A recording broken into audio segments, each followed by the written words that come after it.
bom dia para toda a audiência. Muito obrigado pelo convite. Agradeço a Startse aí pela oportunidade de estar aqui hoje. Também queria agradecer muito a audiência, porque a gente sabe o quanto os dias estão corridos e as atenções disputadas, né? Então, quem conseguiu abrir esse espaço aí de uma hora para a gente trocar essa ideia hoje, eu agradeço profundamente, é muito, muito valioso. Meu nome é Lucas, eu também gaúcho, como a Thaís, radicado em São Paulo há muitos anos.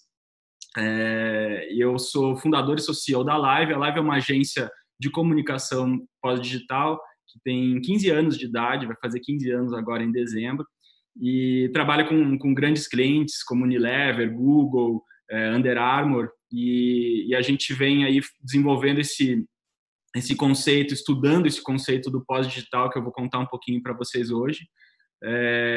Na verdade, a minha especialidade é a construção de marcas, construção de negócio através da comunicação, mas nos últimos 2-3 anos, aí, de uma maneira totalmente empírica, eu acabei mergulhando aí nesse estudo de novos desenhos organizacionais e novas formas de trabalho na prática, e eu vou compartilhar um pouquinho com vocês hoje desses conhecimentos, esses aprendizados aí que a gente teve nos últimos anos. Muito legal. Poxa, eu tenho certeza que, por mais que esse seja um assunto que agora esteja super, assim, a gente tenha ouvido falar muito mais agora, nesse tempo de Covid, como tu falou, né? Porque, afinal de contas, a gente está em casa, preso em casa, mas mais ocupado do que nunca. Então, entender como ser mais produtivo, como ser mais eficiente, como organizar melhor nossos times, organizar mais o nosso trabalho como um todo, com certeza é muito valioso. Então, eu vou fazer aqui as nossas formalidades do programa Restart e vou compartilhar a nossa tela. Então, só para passar para a turma o que a gente vai ver hoje. Então, me deem ok aí, por favor, pessoal, no chat, se está funcionando o meu compartilhamento. Opa, deixa eu só tirar isso daqui. Acredito que sim, né? Todo mundo vê minha tela?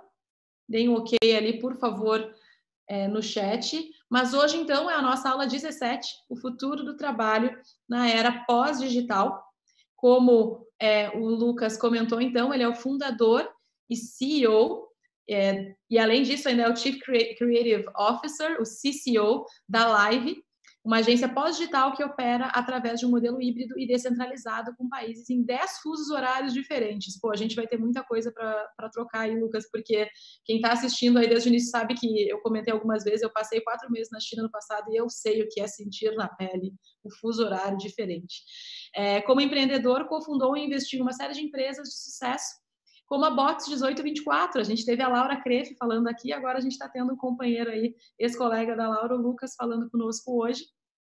E ao longo da carreira foi premiado e reconhecido em festivais internacionais como Cannes e Lions. Legal, quero saber também o El Logo, além do Web Awards em Nova York. O Lucas foi eleito pela revista Próxima, pessoal, que é um veículo bem conhecido aí do mercado de comunicação, marketing e tudo mais, que é uma revista do Meio Mensagem, como o profissional mais inovador da indústria brasileira de marketing e comunicação.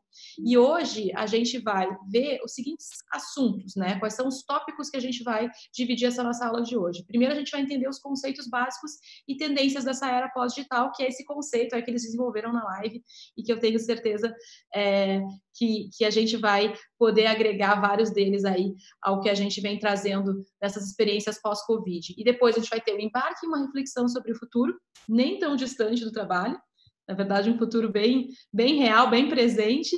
E o tópico 3, a gente vai conhecer um pouquinho do case da Live e entender mais do modelo híbrido de trabalho que eles têm lá e como é que tem funcionado. Certo, Lucas? Exatamente, Thaís. Legal. Enquanto tu compartilha a tua tela aí pra gente, então, só para lembrar, pessoal, acabando aqui a nossa aula, o Lucas e eu estaremos lá no Instagram da Startse para compartilhar um pouco mais de experiências, trocar ideias, tirar as dúvidas de vocês, poder aproveitar as perguntas aí que vocês vão mandando ao longo da conversa no chat. Então, podem mandar perguntas, podem interagir aqui com a gente, que a gente vai, com certeza, dar um jeito de responder essas perguntas, seja no momento de perguntas aqui da aula, seja na live lá no Instagram da Startse, acabando aqui a aula. Fechado? Vamos lá, então, Lucas? Vamos lá, Thaís. Está vendo a minha tela? Tô vendo, tudo certo. Então, vamos lá. Eu queria, na verdade, a gente está com uma metodologia, uma coisa que eu tenho proposto aí nas últimas vezes, que é nessa época das videoconferências, o quanto a atenção é dispersa, né? A gente está com várias telas ao mesmo tempo, né? As pessoas, às vezes, com o filho correndo, mil compromissos. Então, eu estou me propondo a fazer as apresentações em formato de 10 ou de 20 tweets. Então, toda a apresentação, no final, ela vai ser, assim que acabar, ela vai ser publicada no meu Twitter, na íntegra, num thread, né? Então, a gente vai ver essa apresentação aqui nesse formato. E eu queria começar falando um pouquinho sobre o quanto a pandemia ela está evidenciando necessidades e transformações profundas nas nossas vidas. A gente tem percebido isso todos os dias, desde na esfera dos relacionamentos, do trabalho, na saúde mental, né, que é um tema muito importante aí que a gente tem observado nos últimos anos e vai ser o grande tema aí dessa próxima década, com certeza. A questão dos hábitos de consumo, o quanto as pessoas estão olhando com mais critério na hora de fazer uma compra, seja por a parte financeira, seja pelos valores que estão por trás da empresa que produz o produto. A questão da perda de privacidade, quando a gente vê os governos, por exemplo, pegando informações, dados dos nossos celulares para medir circulação nas cidades, a desigualdade social que fica muito evidente nesse momento, né? A gente tem agora o privilégio aí, algumas pessoas de estarem em casa, né, de se cuidarem, mas tem muita gente que não tem esse privilégio, e isso fica muito evidente numa pandemia como essa, e várias áreas que a gente pode observar que chamam bastante a nossa atenção. Só que, ao contrário do que parece, a maioria desses movimentos que são atribuídos à pandemia, muito se fala que são atribuídos ao Covid, já vinham em ebulição. Então, o Covid, na nossa visão e na minha perspectiva, ela não marca uma nova era. Se dizer a era do Covid-19, ele é apenas um catalisador de uma transformação muito maior que já estava em curso há muito tempo. O que a gente está vendo é um acelerador, né? O Covid ele entra como um grande acelerador, então ele não tem a natureza de uma era, de uma geração, né? Então, se a gente fala muito, por exemplo, de isolamento social, né? Hoje, muita gente isolada e longe das suas famílias, etc. Mas se a gente for ver, já em 2018, 22% dos adultos dos Estados Unidos e 23% dos adultos do Reino Unido já se diziam que sentem sempre ou com frequência solitários, sem companhia, abandonados ou isolados. Ou seja, isso antes de existir esse isolamento social formal, a gente já vivia um isolamento social, a gente já vem vivendo isolamento social. No Japão, existe um grupo chamado Hikikomori, que são considerados eremitas modernos, são jovens que não conseguiram entrar no mercado de trabalho, que não conseguiram casar, e eles vivem de uma maneira completamente isolada, sem sair de casa. Já são mais de 500 mil jovens no Japão, esse movimento se espalha pela Ásia, já existem também pessoas que vivem dessa forma na Europa, e são pessoas que basicamente não saem de casa. Essa é uma foto real de um Hikikomori que está nesse slide. Imagina, o Remy não tem nem como sair, né, nessa casa, ele realmente está preso, mas é uma questão muito, muito importante do nosso tempo. E essas transformações, essa grande transformação que a gente está vendo, é o que a gente chama da era pós-digital. Basicamente, uma época em que o digital se torna tão onipresente e tão intrínseco às nossas vidas que a gente não consegue mais dissociar das nossas vidas, a gente não consegue mais separar o digital da nossa vida. Eu costumo dizer que é como se fosse a eletricidade, né? Imagina, quando surgiu a eletricidade, foi uma super revolução, as pessoas ficaram surpresas, chocadas com as maravilhas que a eletricidade trazia. De repente, hoje a eletricidade ela sai nas nossas tomadas sem que a gente sequer se dê conta da importância dela, a não ser quando falta, né? E o digital é a mesma coisa, a tecnologia é exatamente a mesma coisa. A gente só sente o quanto a gente é dependente disso na ausência. E isso gera um impacto sistêmico e diversas oportunidades, mas também muitos efeitos colaterais. Essa é a questão do isolamento, a questão do isolamento social e especificamente a questão das relações, né? A gente está vendo, por exemplo, a geração dos millennials disse que é uma das gerações que menos faz sexo, comparado às gerações anteriores. São pessoas que vivem muito, se conectam muito, mas elas não saem de casa, né? Então, tem várias questões muito, muito intrínsecas aí que a tecnologia traz. E o que a gente vai ver agora nessa esfera do trabalho é a maior revolução que a gente vai presenciar desde a era industrial. São vários movimentos que estavam em curso já, e só que o Covid ele acelerou de uma maneira brutal várias coisas que a gente já estava observando e vários sintomas que a gente estava observando. Então, as nossas vidas vão mudar muito e num ritmo muito acelerado e imprevisível daqui para frente. Muitas empresas vão sumir e muitas empresas vão surgir numa velocidade sem precedentes, né? Isso a gente olha hoje na Fortune 500, várias empresas que estão ali não existiam há 15, 20 anos atrás, né? E provavelmente vários dos tipos de trabalho, dos tipos de emprego que a gente realiza hoje também vão sumir e vão surgir outros muito importantes. A gente está vendo, por exemplo, agora nesse momento, que é uma coisa que a gente já vinha estudando na era pós-digital, o quanto a inteligência artificial ela naturalmente ela vai tirar, vai fazer com que várias funções desapareçam na esfera profissional, mas várias outras vão voltar e vão emergir. Então, essa questão do cuidador, do cuidado, do psicólogo, várias coisas que são profissões muito antigas vão ganhar um valor ainda maior nessa sociedade pós-digital, nesse momento que a gente está observando. Então, o que a gente precisa entender para poder fazer essa migração de uma maneira plena é esquecer esse tal do novo normal. As pessoas falam do novo normal, isso é uma das maiores armadilhas que a gente pode observar, porque a gente precisa buscar o novo, sim, nesse momento, mas a gente só consegue fazer isso fugindo da normalidade. O normal a gente tem uma ilusão de que a gente vai voltar rapidamente para a nossa zona de conforto, para a vida como ela era antes, e a gente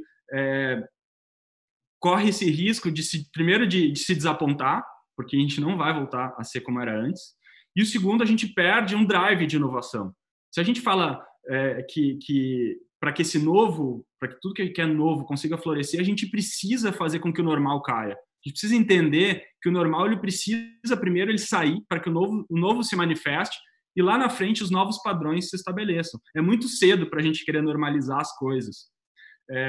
Então, uma prova disso é que só 9% dos britânicos, numa recente pesquisa que foi realizada, querem retomar para a vida normal depois do final do isolamento social gerado pela pandemia. Só menos de 10% da população do Reino Unido quer voltar para o que é considerado a vida normal. Ou seja, o normal estava acabando com a gente, o normal estava acabando com as empresas. E a gente precisa mudar urgentemente a forma como a gente vive, a forma como a gente se relaciona, porque a gente precisa fazer com que essas novas perspectivas ganhem espaço. E o que a pandemia ela faz, o que uma crise de uma dimensão como essa faz, ela tem a capacidade de diluir algumas estruturas que pareciam que eram insolúveis, algumas verdades que pareciam que eram insolúveis. Tem uma grande janela de oportunidade, onde no momento em que algumas crenças elas caem, é um momento para se estabelecer novas crenças, novas visões, novos pontos de vista. Quem conseguir perceber isso nesse momento vai se beneficiar muito, seja na vida pessoal, né, fazendo um design de lifestyle diferente, seja dentro do mundo empresarial, do mundo das organizações. Uma pesquisa da Gallup de 2017, olha que interessante, falou que 87% dos funcionários dos Estados Unidos se dizem desmotivados com o seu trabalho. 87%, ou seja, quase 9 entre 10 funcionários, pessoas que trabalham em empresas nos Estados Unidos, estão desmotivados. Em 2017, isso. E 58% confiam mais no estranho do que no seu chefe. Acho que a gente tem um problema seríssimo quando a gente olha essa pesquisa. Então, a gente precisa urgentemente também mudar a forma como a gente trabalha. O que a gente vê de forma generalizada é uma crise de confiança. Essa crise de confiança, ela se manifesta já há alguns anos em várias esferas. Então, quando a gente olha, por exemplo, um tema recorrente nas nossas vidas e extremamente sensível é a questão das fake news. Então, a gente não tem confiança na informação. Uma sociedade que não confia na informação é uma sociedade perdida, uma sociedade manipulável, né? E um funcionário que não confia no seu chefe, ele nunca vai se entregar, ele nunca vai se engajar. E provavelmente, se a gente for pegar essa pesquisa e fosse fazer ao contrário, e fazer uma pergunta para os chefes, provavelmente os chefes desconfiam ainda mais dos seus times. Então, esse número deve ser ainda pior, né? Porque é uma reação. As pessoas, a desconfiança gera desconfiança. Então, a gente precisa mudar o paradigma da nossa sociedade, que é de comando e controle, para um paradigma de confiança e autorresponsabilidade. A gente ainda está numa sociedade, na esfera do trabalho, que é baseado em comando e controle. Eu preciso saber se o meu funcionário está chegando no horário, eu preciso muitas vezes acessar o que ele está, restringir os acessos dele a ferramentas, a sites, para que garantir que ninguém vai dispersar ao longo do dia, não quero que ninguém fique no Facebook, não quero que... Então, assim, a corporação, ela tenta por todos os lados fazer um controle em massa dos seus colaboradores, e isso, obviamente, faz a confiança sair pelo ralo, né?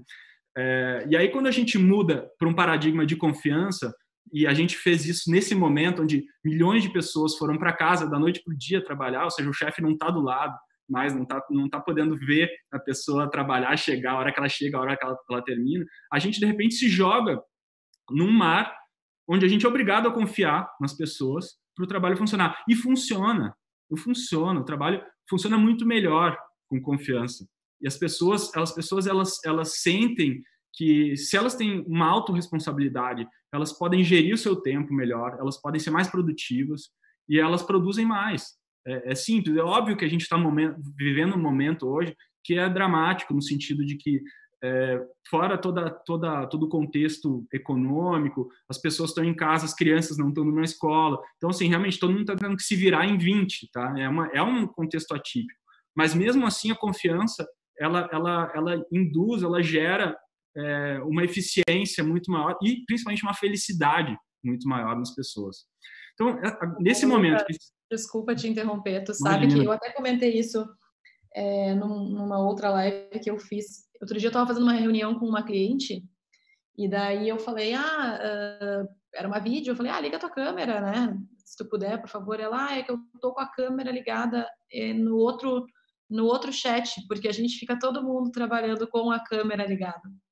Quer dizer, a turma tá fazendo home office, mas mesmo assim tava lá olhando, controlando quem estava trabalhando e quem não estava trabalhando no home office. Quer dizer, gente, qual é o objetivo disso, né? A gente já está numa situação super incômoda, vamos dizer assim, no mínimo incômoda, porque nos tira da nossa zona de conforto.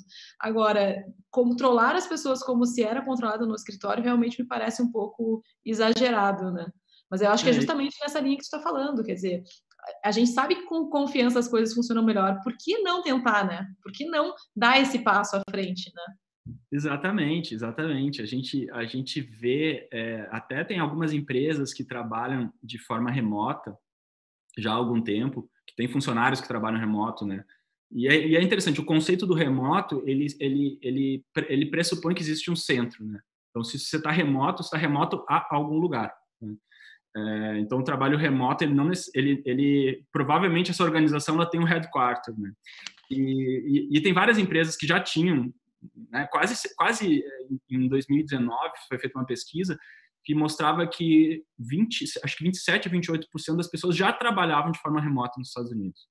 Então, só que elas instalam software, muitas instalam software na máquina da pessoa para ver se a pessoa está trabalhando, para ver se o mouse está mexendo, para ver se os programas estão abertos. Então, é uma loucura, porque a pessoa está na pior condição possível, ela está em casa com um Big Brother, assim, vendo se ela está trabalhando. E aí, enfim, isso é tema para uma outra aula, mas é uma área de estudo minha, que existe um problema seríssimo que são as telas, né? Nossa exposição às telas.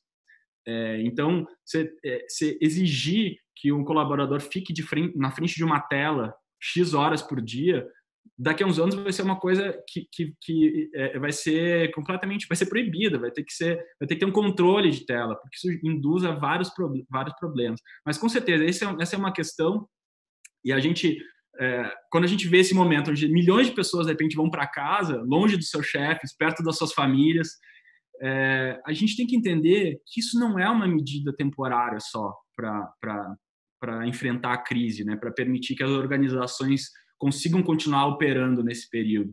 É uma grande oportunidade que a gente tem de desenhar modelos organizacionais muito mais resilientes e preparados para o futuro. Porque o que a gente está vendo, Thaís, imagina, é uma crise sem precedentes e completamente imprevisível. E essa imprevisibilidade, que é uma dificuldade do ser humano de lidar com a imprevisibilidade, a gente tem que entender que é real, né? Muitas coisas, a sociedade, o nosso sistema social é muito complexo. Tem muitos lugares que podem falhar, né? E tem muitos problemas imprevisíveis que podem aparecer. Então, a gente tem que olhar isso como uma grande oportunidade. E foi o que a gente fez, Thaís, já há 2 anos atrás, quando a gente, na Live, migrou a agência de um formato de trabalho mais tradicional, vamos dizer assim, com habitualidade, com escritório e tal, para virar uma agência com um modelo completamente descentralizado e flexível. Hoje a gente combina um time fixo da agência, que a gente tem um time aí de 60, 70 pessoas fixas, junto com uma comunidade de talentos independentes espalhados por 10 países e 10 fusos horários diferentes. Então, a gente montou ao longo do tempo, e aí entra uma questão bem importante dentro da principalmente da indústria criativa, mas é uma questão global, que é a questão da gig economy, né? Muitas pessoas querendo se libertar justamente dessa questão de ter que estar todos os dias numa empresa, de ter um chefe controlador. Muitas pessoas optaram por seguir uma vida independente profissionalmente. Esse é um conceito bem legal, né, Lucas, da gig economy, pessoal. Para quem nunca ouviu falar, o gig é de giga, né? Então, a gig economy é essa economia gigante que é movimentada por uma série de trabalhos informais. A gente tem exemplos todos os dias na nossa frente. O motorista do Uber 99, aplicativo de carona,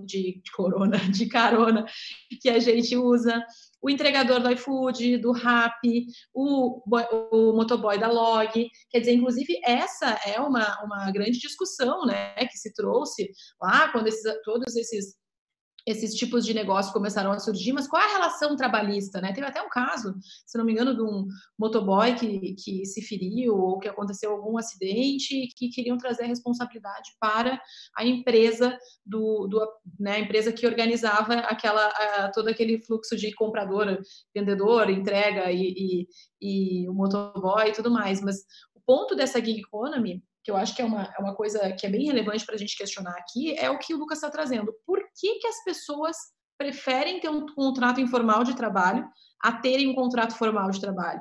Será que isso tem a ver com essa pesquisa com a população americana que ele trouxe, de que não está satisfeita com o próprio trabalho? Será que tem a ver com esse fato de que menos de 10% dos britânicos não querem voltar para o formato normal formato normal anterior, né, ao Covid de trabalho que se tinha antes?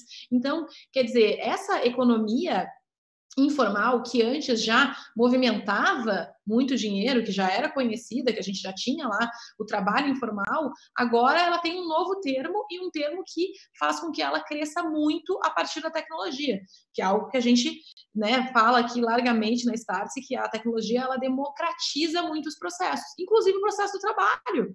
Porque se antes eu queria trabalhar como manicure, maquiadora, cabeleireira e não queria ter meu próprio salão, eu não tinha essa oportunidade. Ou eu tinha que conhecer pessoas, tinha que conhecer clientes para montar minha própria carteira, ou eu tinha que ir até um salão onde eu sabia que eu ia pagar um pedaço ali da minha receita para esse salão. Pô, com um aplicativo eu posso fazer isso, posso adquirir novos clientes, posso ter novos clientes fiéis ao meu serviço, posso crescer ainda mais essa minha base com a ajuda desse aplicativo. Então, quer dizer, essa gig economy, ela traz um novo tom para o trabalho informal que a gente já conhecia antes. Desculpa aí, Lucas. Não, perfeito. Eu acho que esse é um tema muito importante. A gente vai presenciar um crescimento ainda maior de profissionais independentes, freelancers, como a gente chama, ainda mais nesse momento, né, que a gente com as taxas de desemprego altíssimas. Então a gente vai ter vai observar uma dificuldade grande de colocação em posições fixas, e principalmente na esfera pessoal, para quem tem uma condição mais privilegiada, e até para quem não tem, de certa forma, é uma alternativa econômica para a sua vida, né? E que remete, aí quando a gente olha para o nosso setor, né, que é trabalha com criatividade, com estratégia, com comunicação. O que a gente vê é que esses profissionais que trabalhavam para grandes corporações, para grandes holdings internacionais da publicidade, eles simplesmente cansaram dessa dinâmica cruel que esse mercado tem, né? Esse é um mercado que ele já vinha em crise há um tempo, e existe inclusive uma falta de respeito em relação às pessoas, muita gente com burnout, e aí, de repente, os melhores profissionais começaram a sair, começaram a ganhar mais dinheiro e serem mais felizes fora do sistema, prestando muitas vezes serviço para seu antigo empregador, quando quer, né? Então, esse processo ele fez com que uma rede muito grande de talentos, que muitas vezes não quer trabalhar fixo numa agência de publicidade, se lançasse nessa vida de freelancer. E a gente montou uma comunidade, usando as nossas relações, espalhada pelo mundo, com alguns dos melhores desses profissionais no mundo.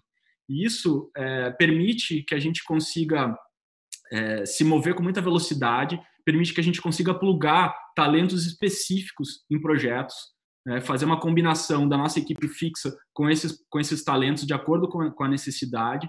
E aí, quando a gente começou a fazer essa combinação, na verdade, de talentos entre fixos e essa comunidade, a gente percebeu, isso antes da gente mudar para esse modelo descentralizado, esse modelo de trabalho remoto, a gente percebeu que existia um problema de comunicação, que é aquele problema clássico, quando você tem 10 pessoas numa sala de reunião de videoconferência e 3 pessoas que entram por vídeo em outros lugares. Essas 3 pessoas que entram por vídeo, elas estão numa condição desprivilegiada de comunicação, né? Porque fora a dinâmica que acontece ali na mesa e tal, existe sempre aqueles 5 minutos finais da reunião, que a reunião já acabou, mas as pessoas continuam falando e essas pessoas perdem isso.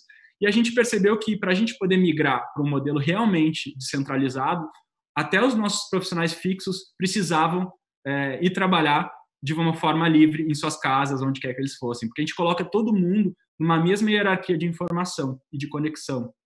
Então, foi o que a gente fez há 2 anos atrás, e a gente conseguiu, a gente vem crescendo essa comunidade, e a gente, com isso, se beneficia com um fluxo constante de inovação e adaptação, porque a gente traz olhares muito frescos para o nosso trabalho. A gente recentemente fez um trabalho para a Unilever, que a gente trouxe uma diretora de arte maravilhosa que mora em Londres para trabalhar. A gente tem uma presença em Nova York já há alguns anos, a gente tem uma força de trabalho lá incrível. Então, isso dá uma versatilidade e quebra esse paradigma de que, para ser internacional, você precisa ter X escritórios espalhados pelo mundo, né, com estruturas espelhadas, muitas vezes, né, com as mesmas estruturas de organograma em vários países diferentes. Isso é uma visão muito antiquada, né? E aí, recentemente, a gente pegou essa comunidade que a gente formou e a gente lançou uma startup que chama Olo, que é uma startup Business to Talent, que conecta empresas e startups diretamente com essa comunidade de talentos, sem passar pela live. Ou seja, tem vários clientes e várias organizações hoje que não precisam de uma agência, que muitas vezes tem um time interno in-house, já tem uma parte da equipe, já consegue fazer o trabalho de uma forma mais autônoma, só que não tem acesso aos talentos, enfim, aos talentos pelo mundo dentro dessa indústria. E a gente criou esse business, então, que transformou uma comunidade numa nova unidade de negócio, num novo business, numa nova empresa. E a gente consegue também gerar para esses profissionais, para essa rede, mais receita recorrente. Não só os projetos que a Live gera, mas também projetos diretos com clientes espalhados pelo mundo.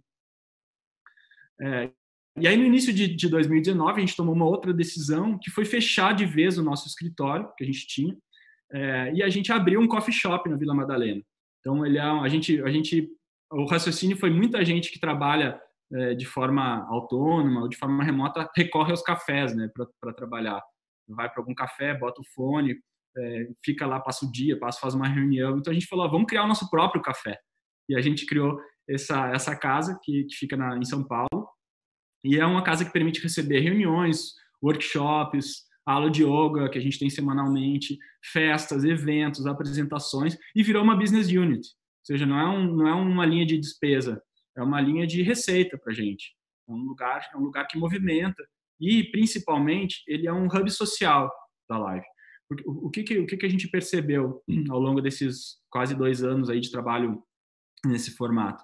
Que tem muitos benefícios, a produtividade da empresa aumentou de uma forma brutal, a quantidade por exemplo, a pontualidade da empresa aumentou. A gente tinha um problema sério de pontualidade, como quase todas as empresas têm, principalmente em São Paulo, né? A gente agora, desde que a gente migrou desse formato, a gente virou uma empresa muito mais pontual, muito mais eficiente, muito mais produtiva. Mas tem uma parte que é, vamos dizer assim, a área mais delicada, a área de sombra desse modelo, que é o convívio social.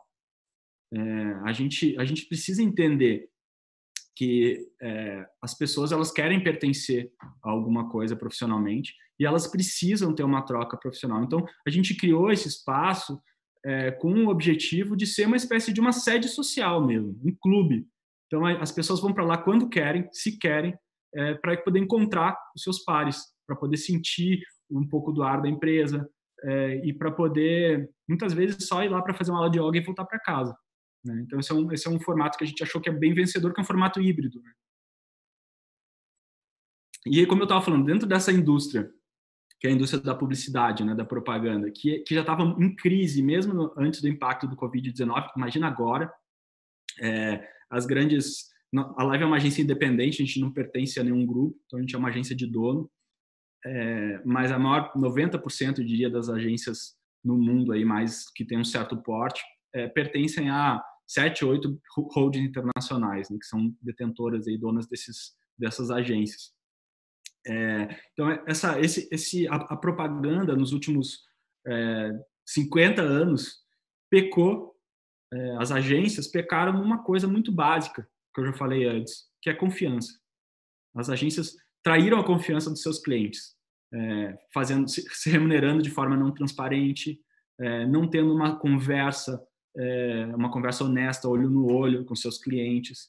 E hoje a indústria, ela paga um preço muito alto por conta disso e também por conta da sua dificuldade de se adaptar a um modelo digital de negócio.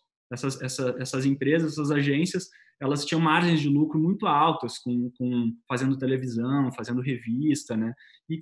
Porque o trabalho é muito mais simples, né? Você vai fazer um comercial de TV, um anúncio de revista, é um trabalho muito mais com começo e meio e fim. Você vai fazer um trabalho de digital, é um trabalho de dia a dia, de otimização, dá muito mais trabalho, custa mais caro e a margem é menor, né? Então, existe uma dificuldade dessa transição. E aí, no meio disso tudo, foi por isso que a gente resolveu mudar o nosso modelo. Foi por isso que foi antes da pandemia, porque a gente via que já existia uma pandemia na propaganda, que era esse vírus da desconfiança. E aí a gente construiu esse modelo que a gente chama de, né, que é um modelo chamado de antifrágil pelo Nicolas Taleb, que é, aliás, um conceito muito bacana, que é um modelo que se beneficia do caos. Ele consegue se beneficiar do caos. Ele se adapta com muita agilidade ao imponderável e ele consegue se beneficiar do caos. O que eu digo com se beneficiar do caos?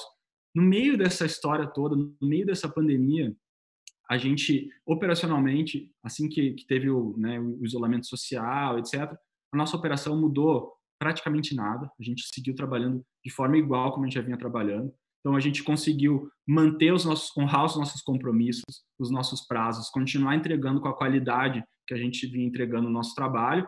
E eu não posso dizer o mesmo dos nossos concorrentes, porque muitos deles passaram, talvez, um mês tentando se adaptar ao modelo de trabalho de home office. Muitos não tinham nem servidor em nuvem. Para você ter uma ideia, a gente vê agências que tinham um firewall que não permitiam o profissional acessar uma ferramenta de videoconferência. Então, no meio disso tudo, a gente se beneficiou. A gente vem ganhando clientes numa época em que, muitas vezes, infelizmente, vários negócios não estão conseguindo prosperar. E aí eu queria finalizar assim, com 3 pensamentos, assim, entrar em 3 dicas, 3 aprendizados aí que esses últimos 2 anos aí nos trouxeram. Que podem ser esses aprendizados, eu costumo dizer que eles podem ser aplicados tanto para o empreendedor ou para alguém que tem um negócio, quanto para quem exerce uma função de liderança, algum cargo de liderança em qualquer organização. seja uma organização de pequeno porte, de grande porte, agora é a hora. Se você tem uma posição de liderança, você consegue, no mínimo, interferir na forma como a sua equipe direta trabalha. Esse momento de tanta dificuldade operacional, financeira para os negócios, os líderes que conseguirem implementar isso dentro dos seus negócios ou dentro das empresas que trabalham, eles vão se destacar. Então, eu trago esses olhares, esses aprendizados com esse objetivo. O primeiro deles é construa uma cultura de relações de trabalho baseada em confiança e não em controle. Então, o que eu já falei antes. Se você tentar controlar uma pessoa, você vai conhecer a sua imensa habilidade de fuga.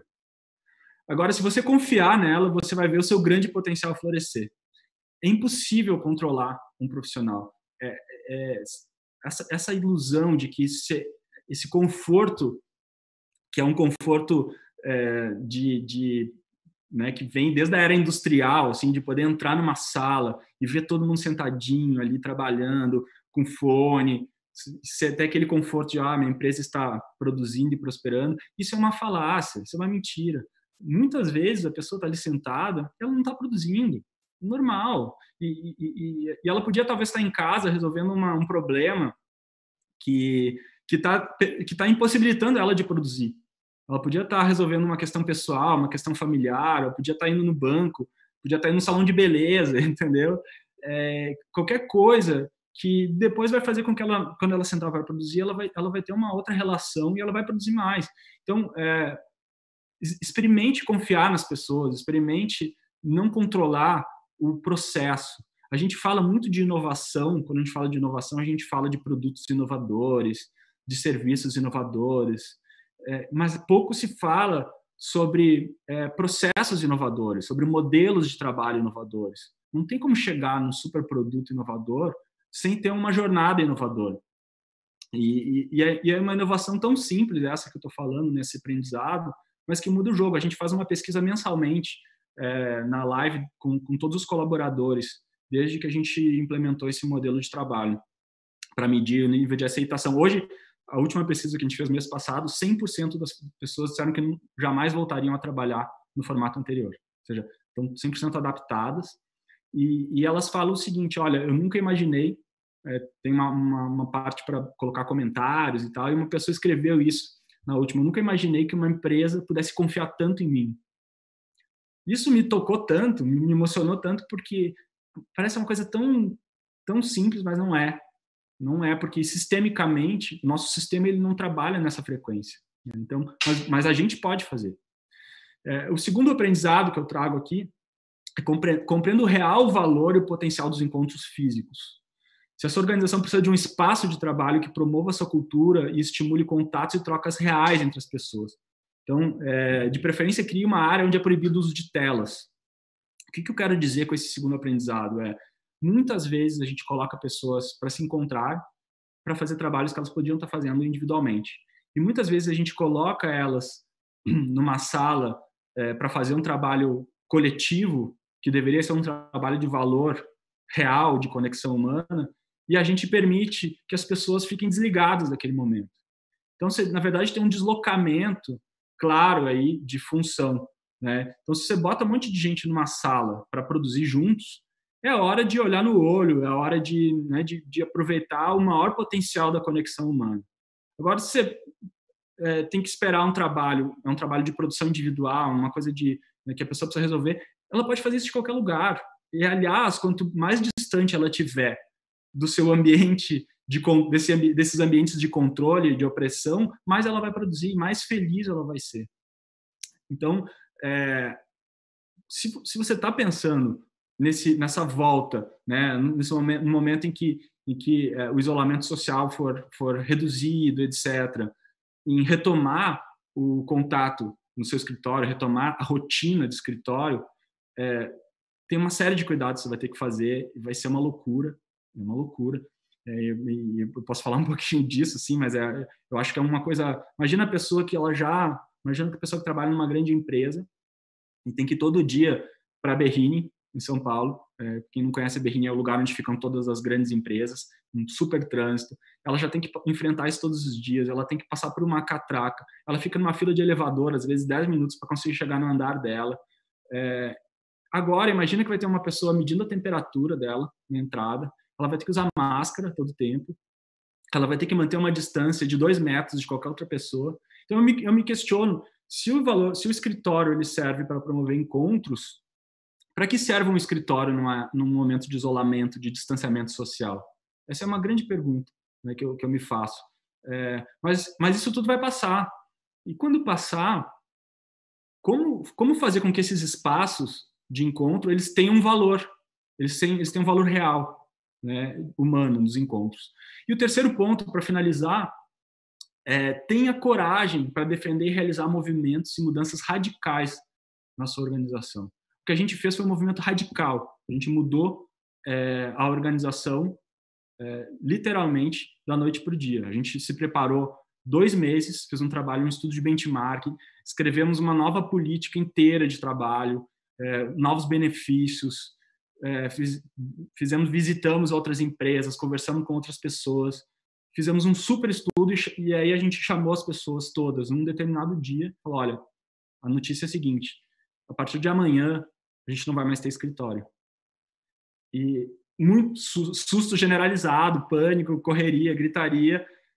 Deu 2, 3 meses, estava todo mundo 100% adaptado.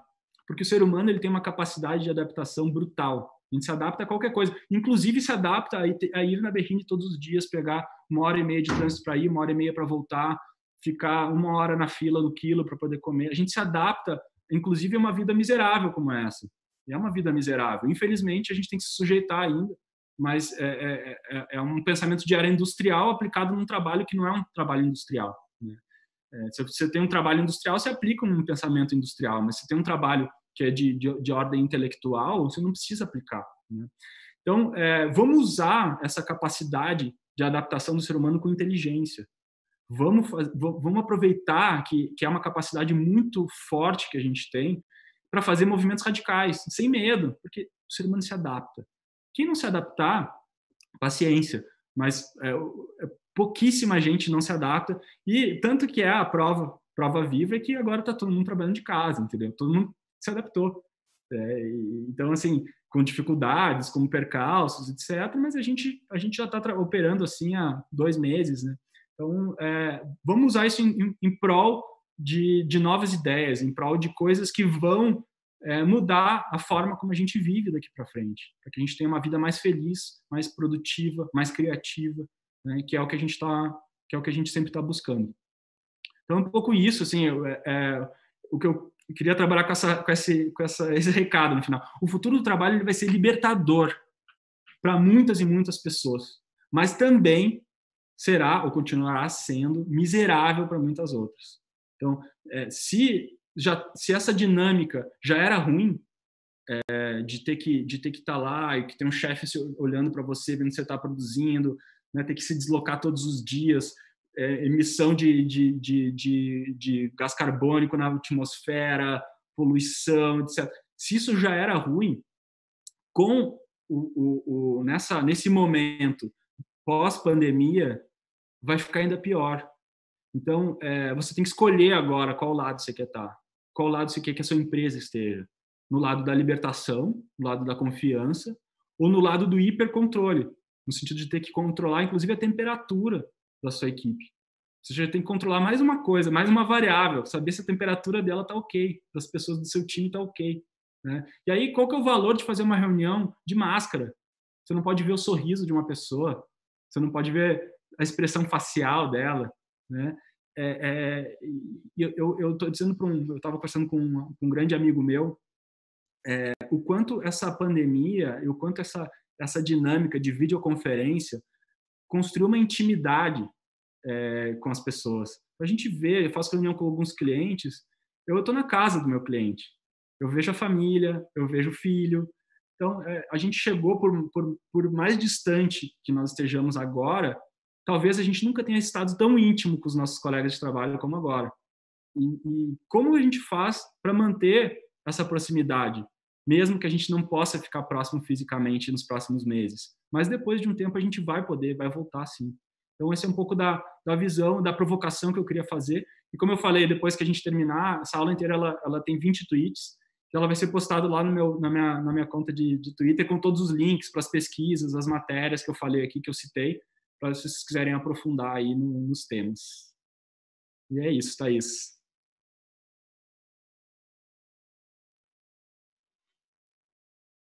Só um pouquinho que eu deixei mudo aqui.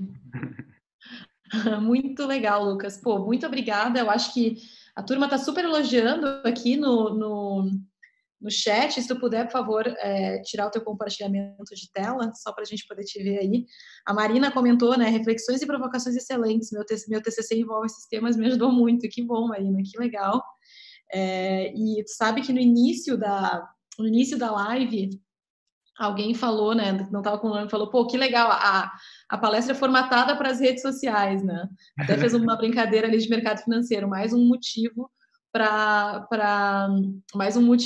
a gente acreditar no investimento em ações dessas empresas. Mas eu acho que o ponto aí, eu acho que a grande sacada, né, de ter esse formato para redes sociais é que talvez hoje as redes sociais sejam uma das ferramentas mais democráticas que existem no mundo, né? Por mais que a gente saiba que o acesso à internet não é, o acesso aos aparelhos eletrônicos não seja o mesmo para todo mundo, muita gente tem acesso a redes sociais. E é através delas que várias dessas opiniões são compartilhadas e as tais das fake news também acontecem. Então, ter esse ponto de vista aí de como é que a gente democratiza algumas coisas, mesmo que de uma forma, né, talvez inesperada. Pô, eu vou fazer minha apresentação no formato que vai para uma rede social, também não deixa de ser uma forma de democratizar, né? Pessoal, muito obrigada pelos comentários. Eu anotei várias perguntas aqui, tá, Lucas, Ótimo. ao longo da conversa. Eu vou fazer uma coisa agora que eu esqueci na última aula e tive que pedir para a turma aí, que é avaliar essa aula. Então, se vocês gostaram, por favor, avaliem essa aula, apontem o celular de vocês aí para esse QR Code que eu estou projetando, que vocês vão poder compartilhar aí as opiniões de vocês em relação aos ensinamentos do Lucas, em relação ao conteúdo trazido e como que esse conteúdo pode realmente ajudar vocês e por que ele ajudou vocês e por que ele é tão relevante aí da gente continuar buscando mais alternativas de conteúdo nessa linha, tá? Pô, Lucas, tu está sendo super elogiado aqui, muito inspirador. Alguém que te conhece aí, o André Zimmermann, falou que foi inspirador como sempre. Grande AZ. E tenho algumas perguntas aqui, mas antes de eu passar para as perguntas, pessoal, eu quero compartilhar com vocês uma outra ferramenta que a gente acabou adotando aqui na Startse durante a pandemia. É mais uma dessas ideias que surgem durante a pandemia. O Startse Prime é a nossa plataforma online de conteúdo, inovação, conhecimento. Então, algumas das aulas do Restartse estão lá no Prime, assim como vários outros conteúdos, e a nossa ideia é justamente democratizar o aprendizado, né? Democratizar todos esses ensinamentos que a gente tem a respeito de inovação, a respeito de tecnologia, a respeito de empreendedorismo, né? Muita gente fala, poxa, mas para falar nesse mundo tem que saber tantas expressões em inglês, né? O Lucas mesmo usou várias ali. Por quê? Por que a gente usa tantas expressões em inglês? Porque muito da literatura, muito do que a gente aprende hoje vem de lá de fora. E se a gente não tiver iniciativas para trazer esse aprendizado para o dia a dia das pessoas aqui no Brasil, na linguagem das pessoas, a gente está ficando de fora. Né? A gente está ficando de fora desse circuito. Então, o Startse Prime é uma dessas principais ferramentas que a gente criou aqui na Startse, é um programa de assinatura, né, que você paga aí para ter uma assinatura anual e pode assistir uma série de conteúdos gratuitos, além de vários outros conteúdos pagos, mas que tem uma condição diferenciada aí para quem é Prime, né? Para quem faz parte desse grupo. A gente está super feliz com isso, porque o resultado está sendo super legal. Se você não conhece o Startse Prime, não deixe de olhar lá, porque é mais uma das ideias que surgem durante um período de forte necessidade de adaptação, como o Lucas colocou aí. E, Lucas, uma das coisas que a turma colocou, e que eu acho que é um ponto que vale a pena a gente falar aqui, antes da gente ir para a nossa troca de ideias lá no Instagram da Startse, foi a respeito, e isso eu tenho visto muito, tá? Quando eu falo com empresas, empreendedores que adotam modelos de gestão mais abertos, modelos de gestão mais voltados para para menos comando, menos controle, mais liberdade e confiança, que é o que realmente, deixa eu ver se eu tenho aqui não tem o nome de quem fez essa pergunta, mas qual é o modelo de contratação dos funcionários? E aí eu acho, Lucas, que vale entrar, né, porque o mundo de agência de publicidade, ele é um mundo de freela, né, que é como a gente fala, o freelancer, aquele trabalho informal. E para fazer esse trabalho da plataforma de contratação, tu precisa também ter um contrato de trabalho que seja condizente com isso, né? Como é que funciona no mundo das agências? Então, na verdade, falar um pouco por nós, assim, né? A gente tem, como eu falei, a gente tem um time fixo que é contratado, enfim, com regime de contrato profissional, contrato de trabalho normal, com todos os benefícios, que são contratações fixas, e a gente tem essa comunidade que são profissionais naturalmente independentes, são profissionais que prestam serviço para diversos clientes, né? Então, eles já têm como se fossem a sua microempresa. E é interessante quando a gente observa o movimento desses profissionais, eles acabam também se agrupando, né, e formando pequenas empresas, pequenas células de 2, 3 pessoas que são multitalento, né, que têm expertises diferentes, e elas prestam serviços para várias empresas. Então, o que eu acho que esse ponto vai ser uma das principais questões de discussão daqui para frente é como fazer com que esses profissionais, que são profissionais da gig economy, tenham um mínimo de segurança social, né? Então, esse é um tema que a gente está discutindo muito, a gente tem várias ideias e vários projetos aí para implementar dentro da nossa comunidade, mas é um tema muito relevante, assim, que a gente vai enfrentar a partir do momento que a massa de trabalhadores, a massa de profissionais vai começar a migrar para esse novo formato, né? Legal. Eu acho que tu falou uma coisa que é muito importante, né? O ser humano talvez seja o animal, talvez não, é de fato o animal que mais se adapta com maior facilidade, né? A gente se adapta a situações muito ruins, como tu falou, né? Pô, pegar 2 horas de transporte público é uma situação muito ruim, né? Realmente ficar lá na fila esperando o elevador é uma situação muito ruim. Eu não precisaria passar por isso se eu tivesse uma outra situação, uma outra condição de trabalho.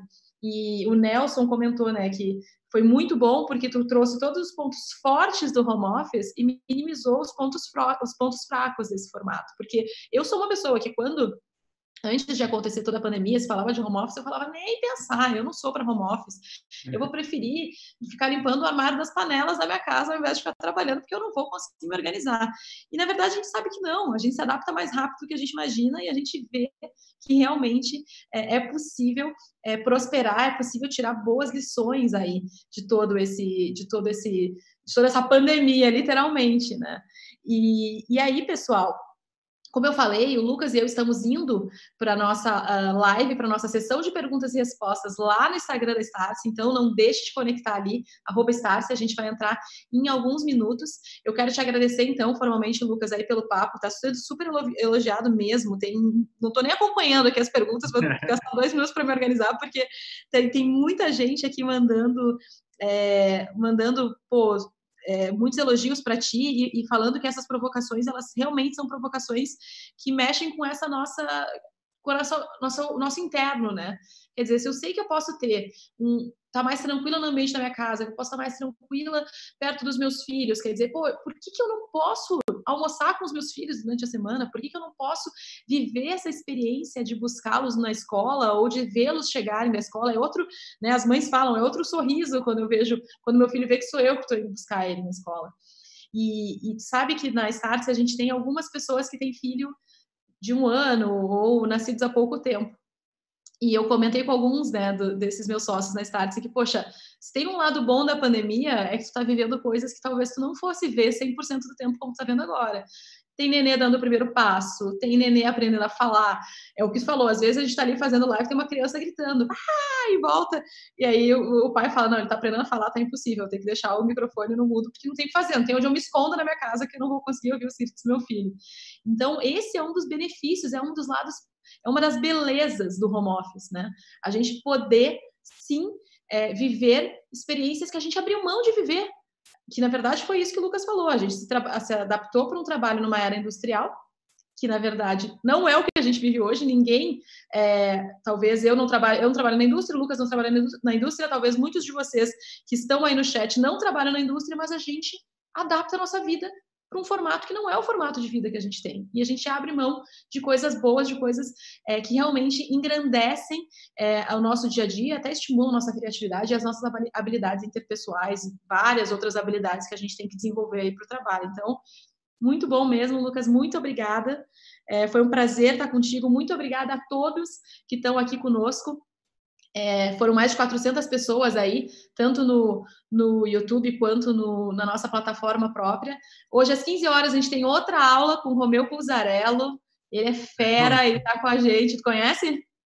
Conheço. Uma fera aí, diretor na Tecnisa, que dá uma super aula, muito alinhada com o que a gente está falando aqui hoje. Então, por isso que eu até comentei lá no LinkedIn que a aula de hoje, as duas aulas de hoje, estavam seguindo uma mesma linha de comportamento. Então, se você não conhece, não deixe de assistir hoje às 15 horas a nossa segunda aula da trilha Carreiras do Restart. Certo? Muito obrigada a todos vocês. A gente está indo para o nosso Instagram lá da Startse, @Startse_oficial. Não deixe de entrar na nossa live. Daqui a alguns minutos a gente se encontra. Valeu, Lucas. Valeu, obrigado, gente. Obrigado, Thaís. Valeu.